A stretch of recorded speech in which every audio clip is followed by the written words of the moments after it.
Di dalam kitab Bada'i'uz Zuhur, Al-Ustadz Al-Hafidh Abul Qasim Abdillah bin Hasan berkata pada kitab At-Takrib bahwa Nabi Khidir adalah putra dari seorang raja yang bernama Amil, dan Raja Amil itu adalah putranya Aish bin Ishaq. Sedangkan ibunya juga putri dari seorang raja yang bernama Faris, dan nama ibunya adalah Alha. Dia melahirkan Khidir di tengah hutan, yang mana di dalam hutan itu terdapat kambing yang menyertainya, dan kambing itu selalu menyusui Khidir setiap hari. Kemudian Khidir diambil oleh seorang penggembala. Ia dirawat sehingga tumbuh menjadi besar, dan jadilah dia anak yang cerdas, memiliki tulisan yang bagus, dan pintar membaca lembaran-lembaran mushaf yang diturunkan kepada Nabi Ibrahim alaihissalam.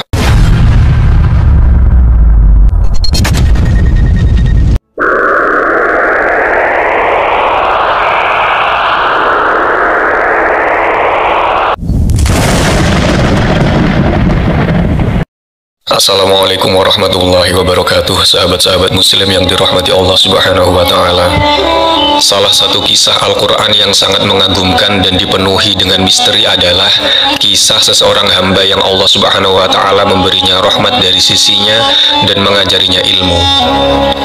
Kisah tersebut terdapat dalam surat Al-Kahfi, di mana ayat-ayatnya dimulai dengan cerita Nabi Musa, yaitu, "Dan ingatlah ketika Musa berkata kepada muridnya, aku tidak akan berhenti berjalan sebelum sampai ke pertemuan dua buah lautan, atau aku akan berjalan-jalan sampai bertahun-tahun."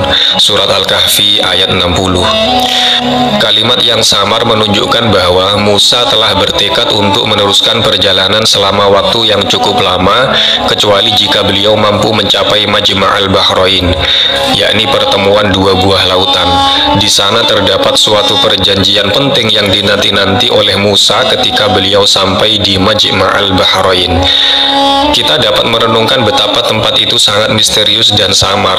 Para musafir telah merasakan keletihan dalam waktu yang lama untuk mengetahui hakikat tempat ini. Ada yang mengatakan bahwa tempat itu adalah Laut Persia dan Romawi. Ada yang mengatakan lagi bahwa itu adalah Laut Jordania atau Kulzum. Ada yang mengatakan juga bahwa itu berada di Tanjah. Ada yang berpendapat itu terletak di Afrika. Ada lagi yang mengatakan bahwa itu adalah Laut Andalus, tetapi mereka tidak dapat menunjukkan bukti yang kuat dari tempat-tempat itu sampai saat ini. Seandainya tempat itu harus disebutkan, niscaya Allah subhanahu wa ta'ala akan menyebutkannya. Namun Al-Quranul Karim sengaja menyembunyikan tempat itu, sebagaimana Al-Quran tidak menyebutkan kapan itu terjadi. Begitu juga Al-Quran tidak menyebutkan nama-nama orang-orang yang terdapat dalam kisah itu karena adanya hikmah yang tinggi yang kita tidak mengetahuinya. Kisah tersebut berhubungan dengan suatu ilmu yang tidak kita miliki, karena biasanya ilmu yang kita kuasai berkaitan dengan sebab-sebab tertentu, dan tidak juga ia berkaitan dengan ilmu para nabi, karena biasanya ilmu para nabi berdasarkan wahyu. Kita sekarang berhadapan dengan suatu ilmu dari suatu hakikat yang samar, ilmu yang berkaitan dengan takdir yang sangat tinggi, yakni ilmu yang dipenuhi dengan rangkaian tabir yang tebal. Di samping itu, tempat pertemuan dan waktunya antara hamba yang mulia ini dan Musa juga tidak kita ketahui. Demikianlah kisah itu terjadi tanpa kita diberitahu kapan terjadinya dan di mana tempatnya. Al-Quran sengaja menyembunyikan hal itu. Bahkan Al-Quran sengaja menyembunyikan pahlawan dari kisah ini.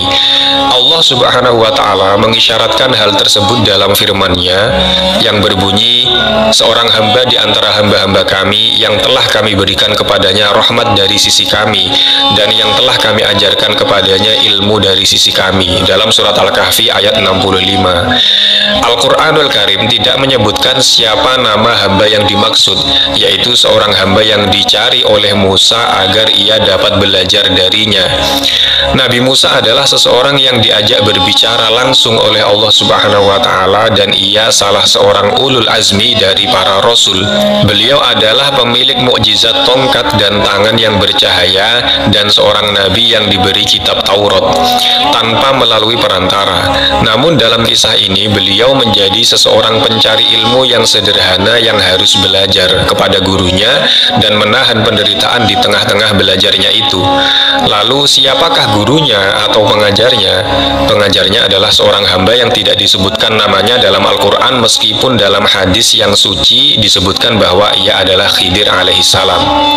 Nabi Musa berjalan bersama hamba yang menerima ilmunya dari Allah Subhanahu wa Ta'ala tanpa sebab-sebab penerimaan ilmu yang biasa kita ketahui.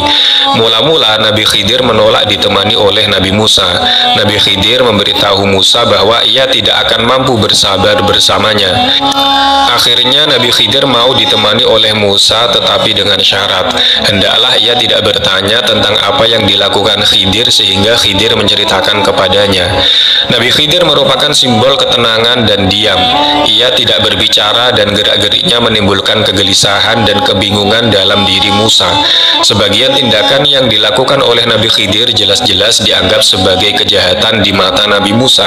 Sebagian tindakan Nabi Khidir yang lain dianggap Nabi Musa sebagai hal yang tidak memiliki arti apapun, dan tindakan yang lain justru membuat Nabi Musa bingung dan membuatnya menentang. Meskipun Nabi Musa memiliki ilmu yang tinggi dan kedudukan yang luar biasa, namun beliau mendapati dirinya dalam keadaan kebingungan melihat perilaku hamba yang mendapatkan karunia ilmunya dari sisi Allah Subhanahu wa Ta'ala ini. Ilmu Nabi Musa yang berlandaskan syariat menjadi bingung ketika menghadapi ilmu hamba ini yang berlandaskan hakikat. Syariat merupakan bagian dari hakikat. Terkadang hakikat menjadi hal yang sangat samar sehingga para nabi pun sulit memahaminya. Awan tebal yang menyelimuti kisah ini dalam Al-Quran telah menurunkan hujan lebat yang darinya mazhab-mazhab sufi di dalam Islam menjadi segar dan tumbuh. Bahkan terdapat keyakinan yang menyatakan adanya hamba-hamba Allah Subhanahu wa Ta'ala yang bukan termasuk nabi yang syuhada, namun para nabi dan para syuhada cemburu dengan ilmu mereka. Keyakinan demikian ini timbul karena pengaruh kisah ini. Para ulama berbeda pendapat berkenaan dengan Nabi Khidir. Sebagian mereka mengatakan bahwa ia seorang wali dari wali-wali Allah Subhanahu wa Ta'ala. Sebagian lagi mengatakan bahwa ia seorang nabi. Di dalam kitab Bada'i'uz Zuhur, Al-Ustadz Al-Hafidh Abul Qasim Abdillah bin Hasan berkata pada kitab At-Takrib bahwa Nabi Khidir adalah putra dari seorang raja yang bernama Amil, dan Raja Amil itu adalah putranya Aish bin Ishaq. Sedangkan ibunya juga putri dari seorang raja yang bernama Faris, dan nama ibunya adalah Alha. Dia melahirkan Khidir di tengah hutan, yang mana di dalam hutan itu terdapat kambing yang menyertainya, dan kambing itu selalu menyusui Khidir setiap hari. Kemudian Khidir diambil oleh seorang penggembala. Ia dirawat sehingga tumbuh menjadi besar, dan jadilah dia anak yang cerdas, memiliki tulisan yang bagus, dan pintar membaca lembaran-lembaran mushaf yang diturunkan kepada Nabi Ibrahim alaihissalam. Khidir adalah nabi yang hidup sampai akhir zaman menurut pendapat beberapa golongan ulama. Nama Nabi Khidir adalah Barron bin Malkan bin Qoli bin Arfakhshad bin Salim bin Nuh. Dikatakan juga bahwa Nabi Ilyas juga hidup sebagaimana Nabi Khidir. Beliau, Nabi Ilyas, tinggal di Khurasan dekat penjara Ya'juj dan Ma'juj. Sekali lagi ini menurut sebagian pendapat. Ada juga yang menyatakan bahwa nama Nabi Khidir adalah Balya bin Malkan, kunyahnya adalah Abul Abbas, lakopnya atau julukannya adalah Khidir, sebagaimana yang dijelaskan dalam tafsir Khazin. Berikut ini adalah hadis-hadis yang menerangkan bahwa Nabi Khidir masih hidup. Yang pertama adalah Ad-Daruqutni, riwayat dari Ibnu Abbas, yang menyatakan bahwa Nabi Khidir dan Nabi Ilyas bertemu setiap tahun saat musim haji, dan mereka berdua saling mencukur atau tahallul kepala satu sama yang lain. Menurut Imam Ibnu Hajar, hadis ini sanadnya lemah.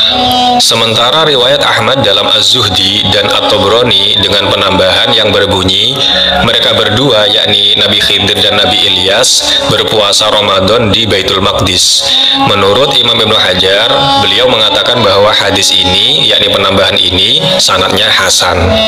Hadis yang kedua yang menyatakan bahwasanya Nabi Khidir masih hidup sampai sekarang adalah dari Musnad Abu Usamah, yang mengatakan bahwa Nabi Khidir di samudra dan Nabi Ilyas di daratan.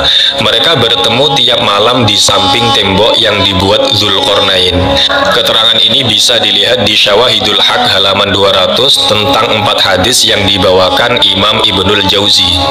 Al-Hafidh Al-Munawi mengatakan mengatakan bahwa hadis tentang ini adalah lemah, akan tetapi menjadi kuat atau hasan karena banyaknya riwayat dengan lafadz yang berbeda-beda termasuk dalam Al-Mustadrak, dan kesimpulannya hadis-hadis di atas adalah hasan atau sahih, bukan lagi doif atau lemah.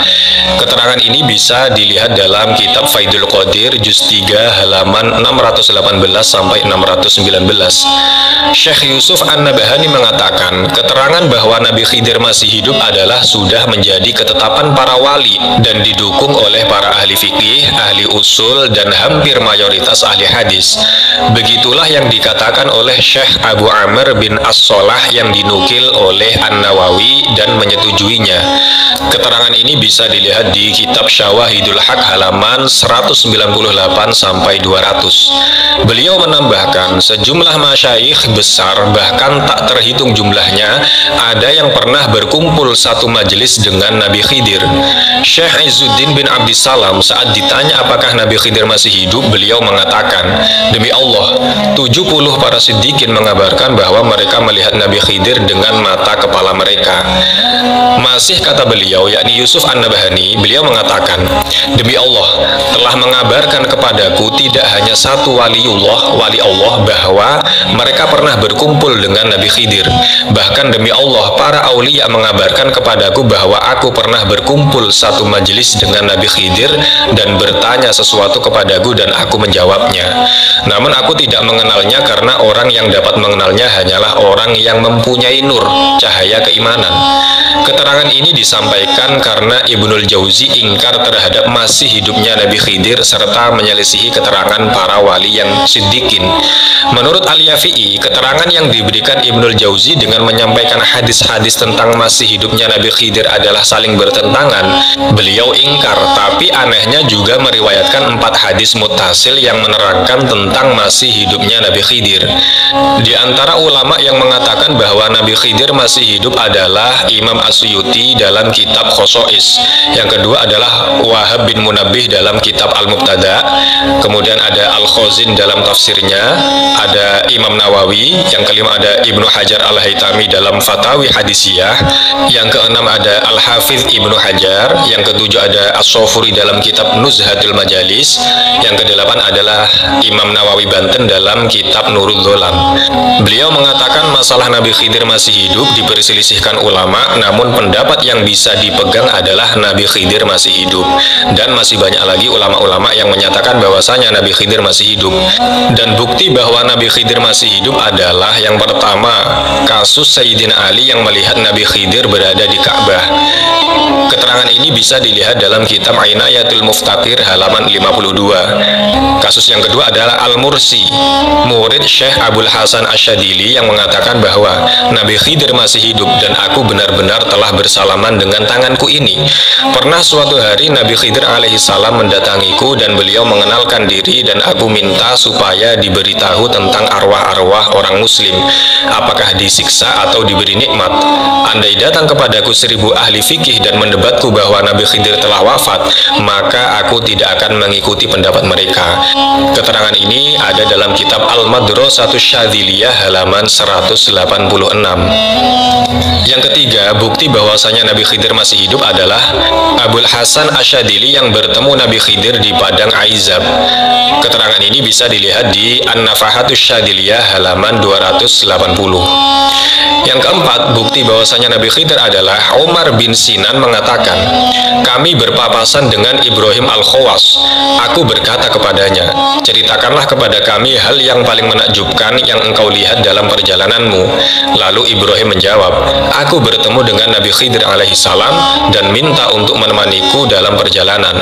Lalu aku khawatir malah merusak sifat tawakalku kepada Allah dengan merasa nyaman bersama dia. Maka kemudian aku berpisah dengannya. Keterangan ini bisa dilihat di dalam kitab Risalah Al-Qusyairiyah halaman halaman 166. Kemudian Bishr Al-Hafi menceritakan, aku mendengar Bilal Al-Khawas berkata, suatu waktu aku berada di padang Tih Bani Israel. Tiba-tiba seorang laki-laki menemaniku berjalan dan aku keheranan. Kemudian aku diberi ilham oleh Allah bahwa laki-laki tersebut adalah Nabi Khidir alaihissalam. Kemudian aku bertanya kepada laki-laki tersebut, demi kebenaran Allah yang hak, siapakah saudara? Laki-laki tersebut menjawab, aku saudaramu Khidir. Lalu aku berkata, aku bermaksud bertanya kepadamu. Khidir pun menjawab, bertanyalah. Lalu Bilal bertanya, bagaimana pendapat engkau tentang Asy-Syafi'i radhiyallahu anhu? Khidir menjawab, dia laki-laki yang siddiq, yakni laki-laki yang jujur. Keterangan ini lebih lengkapnya bisa dibaca di dalam kitab Inayatul Muftaqir karangan Syekh Muhammad Mahfud Termas yang telah dikaji ulang oleh Syekh Kiai Haji Maimun Zubair Sarang, sebuah kitab yang membicarakan tentang Nabi Khidir secara lengkap yang dinukil dari kitab Al-Aisyobah karya Al-Hafidh Ibnu Hajar. Perihal Nabi Khidir alaihissalam, Imam Bukhari, Ibnul Mandah, Abu Bakar Al-Arabi, Abu Ya'la, Ibnul Farra, Ibrahim Al-Harbi dan lain-lain berpendapat Nabi Khidir alaihissalam tidak lagi hidup dengan jasadnya, ia telah wafat. Yang masih tetap hidup adalah ruhnya saja, yaitu sebagaimana firman Allah Subhanahu wa taala, "Wa ma ja'alna li basyarin min qablikal khulda afa immatta fahumul khalidun." Yang artinya, kami tidak menjadikan seorang pun sebelum engkau, hai Nabi, hidup kekal abadi, dalam surat Al-Anbiya ayat 34. Hadis marfu dari Ibnu Umar dan Jabir radhiyallahu anhu menyatakan, setelah lewat 100 tahun, tidak seorang pun yang sekarang masih hidup di muka bumi. Ibnu Sholeh, As-Sa'labi, Imam An-Nawawi, Al-Hafidh Ibnu Hajar, Al-Asqalani, dan kaum sufi pada umumnya, demikian juga jumhurul ulama dan ahlus soleh, orang-orang soleh, semua berpendapat bahwa Nabi Khidir alaihissalam masih hidup dengan jasadnya. Ia akan meninggal dunia sebagai manusia pada akhir zaman. Ibnu Hajar Al-Asqalani di dalam kitab Fathul Bari menyanggah pendapat orang-orang yang menganggap Nabi Khidir alaihissalam telah wafat dan mengungkapkan makna hadis yang tersebut tadi, yaitu uraian yang menekankan bahwa Nabi Khidir alaihissalam masih hidup sebagai manusia. Ia adalah manusia maksus, yakni manusia khusus, tidak termasuk dalam pengertian hadis di atas. Sekarang mari kita membahas kewaliannya dan kenabiannya. Tentu hal ini termasuk problem yang sangat rumit atau membingungkan. Mari kita sampaikan kisahnya dari awal sebagaimana yang dikemukakan dalam Al-Quran. Nabi Musa alaihissalam berbicara di tengah-tengah Bani Israel. Ia mengajak mereka untuk menyembah Allah Subhanahu wa Ta'ala dan menceritakan kepada mereka tentang kebenaran. Pembicaraan Nabi Musa sangat komprehensif dan tepat. Setelah beliau menyampaikan pembicaraannya, salah seorang Bani Israel bertanya, apakah ada di muka bumi seseorang yang lebih alim darimu, wahai Nabi Allah? Dengan nada emosi, Nabi Musa menjawab, tidak ada. Allah Subhanahu wa Ta'ala tidak setuju dengan jawaban Nabi Musa. Lalu Allah Subhanahu wa Ta'ala mengutus Jibril untuk bertanya kepadanya, wahai Musa, tidakkah engkau mengetahui di mana Allah Subhanahu wa Ta'ala meletakkan ilmunya? Musa mengetahui bahwa ia terburu-buru mengambil suatu keputusan. Jibril kembali berkata kepadanya, sesungguhnya Allah Subhanahu wa Ta'ala mempunyai seorang hamba yang berada di Majma'al Bahrain yang ia lebih alim daripada kamu. Jiwa Nabi Musa yang mulia rindu untuk menambah ilmu. Lalu timbullah keinginan dalam dirinya untuk pergi dan menemui hamba yang alim ini. Musa bertanya bagaimana ia dapat menemui orang alim itu. Kemudian ia mendapatkan perintah untuk pergi dan membawa ikan di keranjang. Ketika ikan itu hidup dan melompat ke lautan, maka di tempat itulah Musa akan menemui hamba yang alim ini, yang tidak lain adalah Nabi Khidir. Akhirnya Musa pergi guna mencari ilmu dan beliau ditemani oleh seorang pembantunya yang masih muda. Pemuda itu membawa ikan di keranjang. Kemudian mereka berdua pergi untuk mencari hamba yang alim dan soleh ini. Tempat yang mereka cari adalah tempat yang sangat samar dan masalah ini berkaitan dengan hidupnya ikan di keranjang dan kemudian ikan itu akan melompat ke laut. Namun Nabi Musa berkeinginan kuat untuk menemukan hamba yang alim ini walaupun beliau harus berjalan sangat jauh dan menempuh waktu yang lama. Nabi Musa berkata kepada pembantunya, aku tidak memberimu tugas apapun kecuali engkau memberitahuku di mana ikan itu akan berpisah denganmu. Pemuda atau pembantunya itu berkata, sungguh engkau hanya memberi aku tugas yang tidak terlalu berat. Kedua orang itu sampai di suatu batu di sisi laut. Nabi Musa tidak kuat lagi menahan rasa kantuk, sedangkan pembantunya masih begadang. Angin bergerak ke tepi lautan sehingga ikan itu bergerak dan hidup lalu melompat ke laut.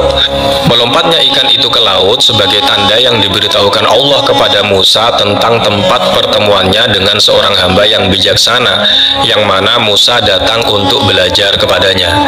Nabi Musa bangkit dari tidurnya dan tidak mengetahui bahwa ikan yang dibawanya telah melompat ke laut, sedangkan pembantunya lupa untuk menceritakan peristiwa yang terjadi. Lalu Nabi Musa bersama pemuda itu melanjutkan perjalanan dan mereka lupa terhadap ikan yang dibawanya. Kemudian Nabi Musa ingat pada makanannya dan ia telah merasakan keletihan. Ia berkata kepada pembantunya, coba bawalah kepada kami makanan siang kami. Sungguh kami telah merasakan keletihan akibat dari perjalanan ini. Pembantunya mulai ingat tentang apa yang terjadi. Ia pun mengingat bagaimana ikan itu melompat ke lautan. Ia segera menceritakan hal itu kepada Nabi Musa. Ia meminta maaf kepada Nabi Musa karena lupa menceritakan hal itu. Setan telah membuatnya lupa keanehan apapun yang menyertai peristiwa itu. Yang jelas ikan itu memang benar-benar berjalan dan bergerak di lautan dengan suatu cara yang mengagumkan. Nabi Musa merasa gembira melihat ikan itu hidup kembali di lautan dan ia pun berkata, demikianlah yang kita inginkan. Melompatnya ikan itu ke laut adalah sebagai tanda bahwa di tempat itulah mereka akan bertemu dengan seseorang lelaki yang alim. Nabi Musa dan pembantunya kembali dan menelusuri tempat yang dilaluinya sampai ke tempat yang di situ ikan yang dibawanya bergerak dan menuju ke lautan. Akhirnya Nabi Musa sampai di tempat di mana ikan itu melompat. Mereka berdua sampai di batu di mana keduanya tidur di dekat situ. Lalu ikan yang mereka bawa keluar menuju laut. Di sanalah mereka mendapatkan seorang lelaki. Sebagaimana yang disebutkan dalam Al-Quran, lalu mereka bertemu dengan seorang hamba di antara hamba-hamba kami, yang telah kami berikan kepadanya rahmat dari sisi kami, dan yang telah kami ajarkan kepadanya ilmu dari sisi kami. Di dalam Al-Quran tidak disebutkan namanya, tidak pula bentuknya bagaimana dan bagaimana bajunya. Yang kita ketahui hanyalah gambaran besar yang dijelaskan oleh Al-Quran. Inilah aspek yang penting dalam kisah itu. Kisah itu berfokus pada sesuatu yang ada di dalam jiwa, bukan tertuju pada hal-hal yang bersifat fisik atau lahiriah.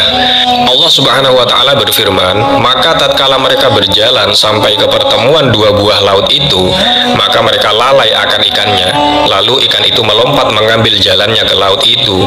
Tatkala mereka berjalan lebih jauh, berkatalah Musa kepada muridnya, bawalah kemari makanan kita. Sesungguhnya kita merasa letih karena perjalanan kita ini.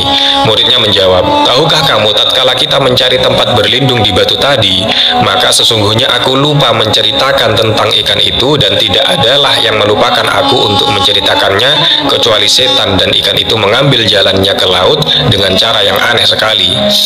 Nabi Musa berkata, itulah tempat yang kita cari. Lalu keduanya kembali mengikuti jejak mereka semula.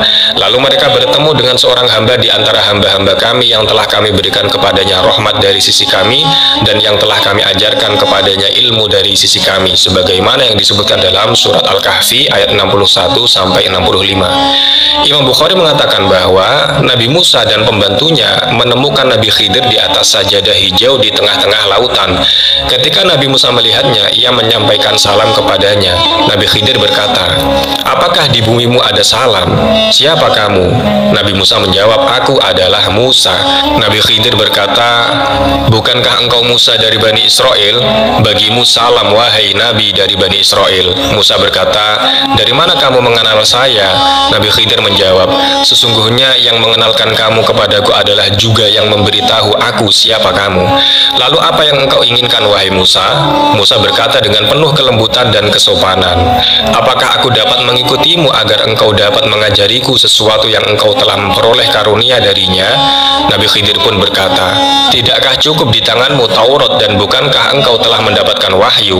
Sungguh wahai Musa, jika engkau ingin mengikutiku, engkau tidak akan mampu bersabar bersama bersamaku. Kita bisa memperhatikan sejenak perbedaan antara pertanyaan Nabi Musa yang penuh dengan kesopanan dan kelembutan dan jawaban Nabi Khidir yang tegas, di mana ia memberitahu Nabi Musa bahwa ilmunya tidak harus diketahui oleh Nabi Musa, sebagaimana ilmu Nabi Musa tidak diketahui oleh Nabi Khidir. Para ahli tafsir mengemukakan bahwa Nabi Khidir berkata kepada Nabi Musa, ilmuku tidak akan engkau ketahui dan engkau tidak akan mampu sabar untuk menanggung derita dalam memperoleh ilmu itu. Aspek-aspek lahiriah yang engkau kuasai tidak dapat menjadi landasan dan ukuran untuk menilai ilmuku. Barangkali engkau akan melihat dalam tindakan-tindakanku yang tidak engkau pahami sebab-sebabnya. Oleh karena itu, wahai Musa, engkau tidak akan mampu bersabar ketika ingin mendapatkan ilmuku.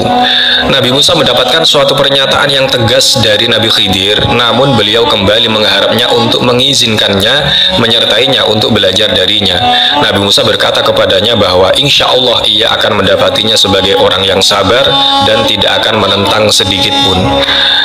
Bisa kita perhatikan bahwasanya Nabi Musa, seorang nabi yang berdialog dengan Allah Subhanahu wa taala, merendah di hadapan hamba ini dan ia menegaskan bahwa ia tidak akan menentang perintahnya.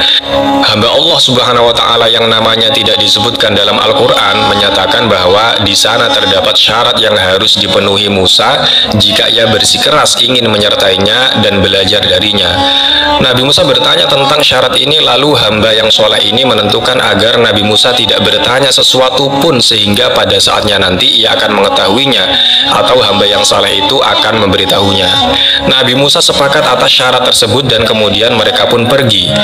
Allah Subhanahu wa taala berfirman dalam surat Al-Kahfi, Musa berkata kepadanya, bolehkah aku mengikutimu supaya kamu mengajarkan kepadaku ilmu yang benar di antara ilmu-ilmu yang telah diajarkan kepadamu? Dia menjawab, sesungguhnya kamu sekali-kali tidak akan sanggup sabar bersamaku, dan bagaimana kamu dapat sabar atas sesuatu yang kamu belum mempunyai pengetahuan yang cukup tentang hal itu? Nabi Musa berkata, insya Allah kamu akan mendapati aku sebagai orang yang sabar dan aku tidak akan menentangmu dalam sesuatu urusan pun. Dia berkata, jika kamu mengikutiku, maka janganlah kamu menanyakan kepadaku tentang sesuatu pun sampai aku sendiri menerangkan kepadamu. Surat Al-Kahfi ayat 66 sampai 70. Lalu Nabi Musa pun pergi bersama Nabi Khidir. Mereka berjalan di tepi laut. Kemudian terdapat perahu yang berlayar, lalu mereka berbicara dengan orang-orang yang ada di sana agar mau mengangkut mereka. Para pemilik perahu mengenal Nabi Khidir, lalu mereka pun membawanya beserta Musa tanpa meminta upah sedikit pun kepadanya. Ini sebagai bentuk penghormatan kepada Khidir. Namun Nabi Musa dibuat terkejut ketika perahu itu berlabuh dan ditinggalkan oleh para pemiliknya. Nabi Khidir melubangi perahu itu. Ia mencabut papan demi papan dari perahu itu, lalu ia melemparkannya ke laut sehingga papan itu dibawa ombak ke tempat yang jauh. Nabi Musa menyertai Khidir dan melihat tindakannya, dan kemudian ia berpikir. Musa berkata kepada dirinya sendiri, apa yang aku lakukan di sini? Mengapa aku berada di tempat ini dan menemani laki-laki ini? Mengapa aku tidak tinggal bersama Bani Israel dan membacakan kitab Allah Subhanahu wa taala sehingga mereka taat kepadaku? Sungguh para pemilik perahu ini telah mengangkut kami tanpa meminta upah. Mereka pun memuliakan kami, tetapi guruku justru merusak perahu itu dan melubanginya. Tindakan Khidir di mata Nabi Musa adalah tindakan yang tercela. Kemudian bangkitlah emosi Musa sebagai bentuk kecemburuannya kepada kebenaran. Ia terdorong untuk bertanya kepada gurunya dan ia lupa tentang syarat yang telah diajukannya agar ia tidak bertanya apapun yang terjadi. Nabi Musa berkata, apakah engkau melubanginya agar para penumpangnya tenggelam? Sungguh engkau telah melakukan sesuatu yang tercela. Mendengar perkataan Nabi Musa, hamba Allah Subhanahu wa taala itu menoleh kepadanya dan menunjukkan bahwa usaha Musa untuk belajar darinya menjadi sia-sia karena Musa tidak mampu lagi bersabar. Musa meminta maaf kepada Nabi Khidir karena ia lupa dengan mengharap kepadanya agar tidak menghukumnya. Kemudian mereka berdua berjalan melewati suatu kebun yang dijadikan tempat bermain oleh anak-anak kecil. Ketika anak-anak kecil itu sudah letih bermain, salah seorang mereka tampak bersandar di suatu pohon dan rasa kantuk telah menguasainya. Tiba-tiba Musa dibuat terkejut ketika melihat hamba Allah Subhanahu wa taala ini membunuh anak kecil itu. Musa dengan lantangnya bertanya kepadanya tentang kejahatan yang baru saja dilakukannya, yaitu membunuh anak laki-laki yang tidak berdosa. Hamba Allah Subhanahu wa taala itu kembali mengingatkan Musa bahwa ia tidak akan mampu bersabar sabar bersamanya. Nabi Musa pun meminta maaf kepadanya karena lagi-lagi ia lupa. Nabi Musa berjanji tidak akan bertanya lagi. Nabi Musa berkata, ini adalah kesempatan terakhirku untuk menemanimu. Mereka pun pergi dan meneruskan perjalanan. Mereka memasuki suatu desa yang penduduknya sangat bakhil, sangat kikir. Nabi Musa tidak mengetahui mengapa mereka berdua pergi ke desa itu dan mengapa tinggal dan bermalam di sana. Makanan yang mereka bawa habis, lalu mereka meminta makanan kepada penduduk desa itu, tetapi penduduk itu tidak mau memberi dan tidak mau menjamu mereka. Kemudian datanglah waktu sore, kedua orang itu ingin beristirahat di sebelah dinding yang hampir roboh. Nabi Musa dibuat terkejut ketika melihat hamba itu berusaha membangun dinding yang nyaris roboh itu. Bahkan ia menghabiskan waktu malam untuk memperbaiki dinding itu dan membangunnya seperti baru. Nabi Musa sangat heran melihat tindakan gurunya. Bagi Nabi Musa, desa yang bakhil itu seharusnya tidak layak untuk mendapatkan pekerjaan yang gratis ini. Nabi Musa berkata, seandainya engkau mau, engkau bisa mendapat upah atas pembangunan tembok itu. Mendengar perkataan Nabi Musa itu, hamba Allah Subhanahu wa Ta'ala itu berkata kepadanya, ini adalah batas perpisahan antara dirimu dan diriku. Hamba Allah Subhanahu wa Ta'ala itu mengingatkan Musa tentang pertanyaan yang seharusnya tidak dilontarkan, dan ia mengingatkan bahwa pertanyaannya yang ketiga ini adalah akhir dari pertemuan. Kemudian hamba Allah Subhanahu wa Ta'ala itu menceritakan kepada Nabi Musa dan membongkar kesamaran dan kebingungan yang dihadapi Nabi Musa.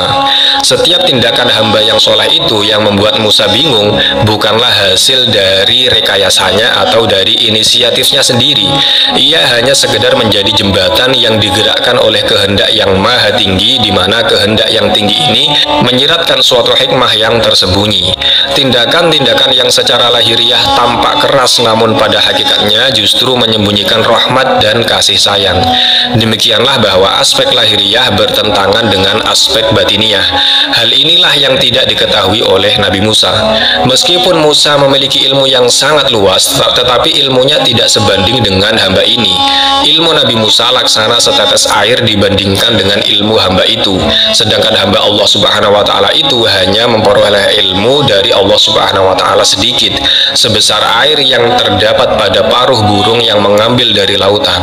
Allah Subhanahu wa Ta'ala berfirman, maka berjalanlah keduanya hingga tatkala keduanya menaiki perahu, lalu Khidir melobanginya. Musa berkata, mengapa kamu melobangi perahu itu yang akibatnya kamu menenggelamkan penumpangnya?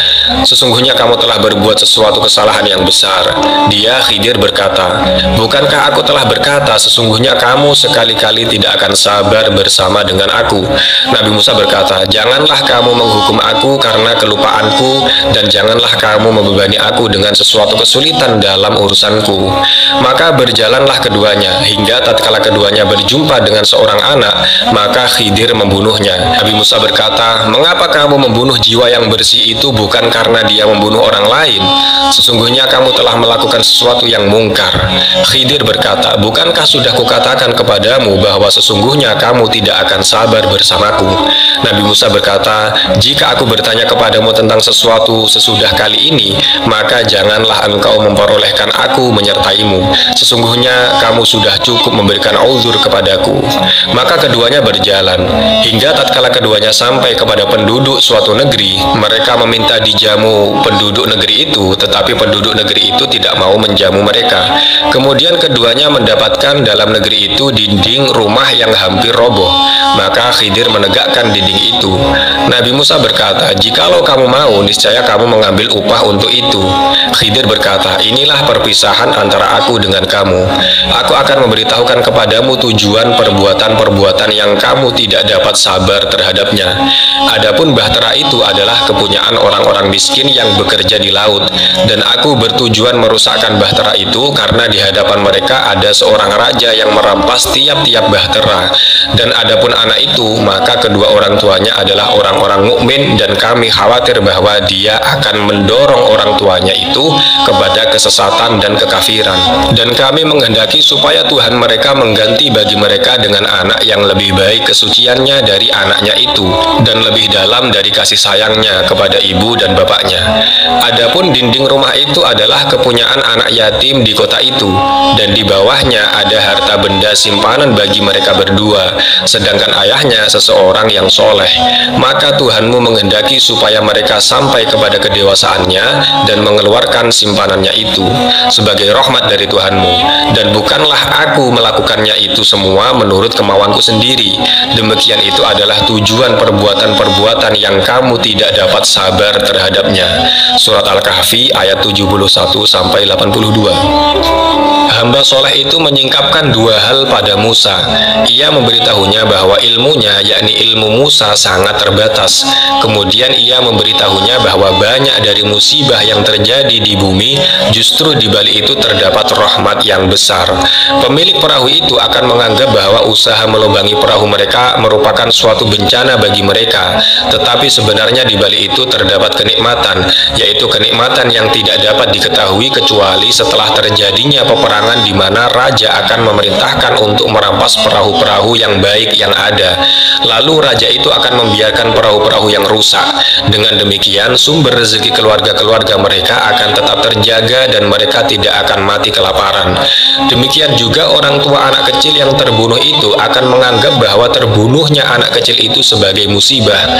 Namun kematiannya justru membawa rahmat yang besar bagi mereka, karena Allah Subhanahu wa Ta'ala akan memberi mereka sebagai ganti darinya anak yang baik yang dapat menjaga mereka dan melindungi mereka pada saat mereka menginjak masa tua, dan mereka tidak akan menampakkan kelaliman dan kekufuran seperti anak yang terbunuh. Demikianlah bahwa nikmat terkadang membawa sesuatu bencana dan sebaliknya, suatu bencana terkadang membawa nikmat. Banyak hal yang lahirnya baik ternyata justru di balik itu terdapat keburukan. Mula-mula Nabi Allah Subhanahu wa Ta'ala Musa menentang dan mempersoalkan tindakan hamba Allah Subhanahu wa Ta'ala tersebut. Kemudian ia menjadi mengerti ketika hamba Allah itu menyingkapkan kepadanya maksud dari tindakannya dan rahmat Allah Subhanahu wa Ta'ala yang besar yang tersembunyi dari peristiwa-peristiwa yang terjadi. Selanjutnya Nabi Musa kembali menemui pembantunya dan menemaninya untuk kembali ke Bani Israel. Sekarang Musa mendapatkan keyakinan yang luar biasa. Nabi Musa telah belajar dari mereka dua hal, yaitu ia tidak merasa bangga dengan ilmunya dalam syariat karena di sana terdapat ilmu hakikat, dan ia tidak mempersoalkan musibah-musibah yang dialami oleh manusia karena di balik itu terdapat rahmat Allah Subhanahu wa Ta'ala yang tersembunyi yang berupa kelembutannya dan kasih sayangnya. Itulah pelajaran yang diperoleh Nabi Musa alaihissalam dari hamba ini. Nabi Musa mengetahui bahwa ia berhadapan dengan lautan ilmu yang baru, di mana ia bukanlah lautan syariat yang diminum oleh para nabi. Kita berhadapan dengan lautan hakikat, di hadapan ilmu takdir yang tertinggi, ilmu yang tidak dapat kita jangkau dengan akal kita sebagai manusia biasa atau dapat kita cerna dengan logika biasa. Ini bukanlah ilmu eksperimental yang kita ketahui atau yang biasa terjadi di atas bumi, dan ia pun bukan ilmu para nabi yang Allah Subhanahu wa Ta'ala wahyukan kepada mereka. Kita sekarang sedang membahas ilmu yang baru. Lalu siapakah pemilik ilmu ini? Apakah ia seorang wali atau seorang nabi? Mayoritas kaum sufi berpendapat bahwa hamba Allah Subhanahu wa Ta'ala ini dari wali-wali Allah Subhanahu wa Ta'ala. Allah Subhanahu wa Ta'ala telah memberinya sebagian ilmu laduni kepadanya tanpa sebab-sebab tertentu. Sebagian ulama berpendapat bahwa hamba soleh ini adalah seorang nabi. Untuk mendukung pernyataan ulama-ulama tersebut, menyampaikan beberapa argumentasi melalui ayat Al-Quran yang menunjukkan kenabiannya. Yang pertama ada firman Allah yang berbunyi, lalu mereka bertemu dengan seorang hamba di antara hamba-hamba kami yang telah kami berikan kepadanya rahmat dari sisi kami dan yang telah kami ajarkan kepadanya ilmu dari sisi kami. Yang kedua ada perkataan Nabi Musa kepada hamba tersebut yang berbunyi, Musa berkata kepadanya, bolehkah aku mengikutimu supaya kamu mengajarkan kepadaku ilmu yang benar di antara ilmu-ilmu yang telah diajarkan kepadamu? Dia menjawab, sesungguhnya kamu sekali-kali tidak akan sanggup sabar bersamaku, dan bagaimana kamu dapat sabar atas sesuatu yang kamu belum mempunyai pengetahuan yang cukup tentang hal itu? Nabi Musa berkata, insya Allah kamu akan mendapati aku sebagai orang yang sabar, dan aku tidak akan menentangmu dalam sesuatu urusan pun. Dia berkata, "Jika kamu mengikutiku, maka janganlah kamu menanyakan kepadaku tentang sesuatu pun sampai aku sendiri menerangkannya kepadamu." Surat Al-Kahfi ayat 66-70. Seandainya ia seorang wali dan bukan seorang nabi, maka Nabi Musa tidak akan berdialog atau berbicara dengannya dengan cara yang demikian, dan ia tidak akan menjawab kepada Nabi Musa dengan jawaban yang demikian. Bila ia bukan seorang nabi, maka berarti ia tidak maksum, sehingga Musa tidak harus memperoleh ilmu dari seorang wali yang tidak maksum. Yang ketiga, Nabi Khidir menunjukkan keberaniannya untuk membunuh anak kecil itu melalui wahyu dari Allah Subhanahu wa Ta'ala dan perintah dari Allah. Ini adalah dalil tersendiri yang menunjukkan kenabiannya dan bukti kuat yang menunjukkan kemaksumannya, sebab seorang wali tidak boleh membunuh jiwa yang tidak berdosa dengan hanya berdasarkan kepada keyakinannya dan hatinya. Boleh jadi apa yang terlintas dalam hatinya tidak selalu maksum, karena terkadang ia membuat kesalahan. Jadi keberanian Nabi Khidir untuk membunuh anak kecil itu sebagai bukti kenabiannya. Bukti kenabiannya yang keempat adalah perkataan Nabi Khidir kepada Musa yang berbunyi, "Sebagai rahmat dari Tuhanmu, dan bukanlah aku melakukannya itu menurut kemauanku sendiri." Yakni apa yang aku lakukan bukan dari doronganku sendiri, namun ia merupakan perintah dari Allah Subhanahu wa Ta'ala dan wahyu darinya. Demikianlah pendapat para ulama dan para ahli zuhud. Para ulama berpendapat bahwa Khidir adalah seorang nabi, sedangkan para ahli zuhud dan para tokoh sufi berpendapat bahwa Khidir adalah seorang wali dari wali-wali Allah Subhanahu wa Ta'ala. Salah satu pernyataan Nabi Khidir yang sering dikemukakan oleh tokoh sufi adalah perkataan Wahab bin Munabbih. Khidir berkata, "Wahai Musa, manusia akan disiksa di dunia sesuai dengan kadar kecintaan mereka atau kecenderungan mereka terhadapnya, yakni dunia." Sedangkan Bishr bin Haris Al-Hafi berkata, "Musa berkata kepada Khidir, 'Berilah aku nasihat.' Khidir menjawab, 'Mudah-mudahan Allah Subhanahu wa Ta'ala memudahkan kamu untuk taat kepadanya.'" Para ulama dan para ahli zuhud berselisih pendapat tentang Khidir dan setiap mereka mengklaim kebenaran pendapatnya. Perbedaan pendapat ini berujung pangkal kepada anggapan para ulama bahwa mereka adalah sebagai pewaris para nabi, sedangkan kaum sufi menganggap diri mereka sebagai ahli hakikat, yang mana salah satu tokoh terkemuka dari ahli hakikat itu adalah Khidir. Kita sendiri cenderung untuk menganggap Khidir sebagai seorang nabi karena beliau menerima ilmu laduni.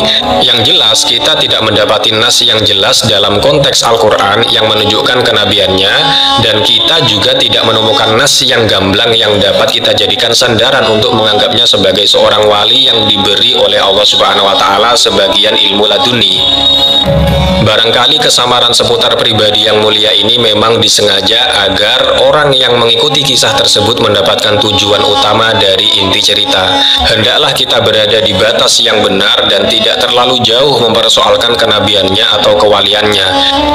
Alhamdulillahirrahmanirrahim. Sahabat-sahabat muslim yang dirahmati Allah Subhanahu wa Ta'ala, demikianlah pembahasan kita kali ini seputar Nabi Khidir. Semoga menambah wawasan kita tentang khazanah Islam yang luas ini. Demikian dari kami, apabila banyak kesalahan mohon maaf yang sebesar-besarnya.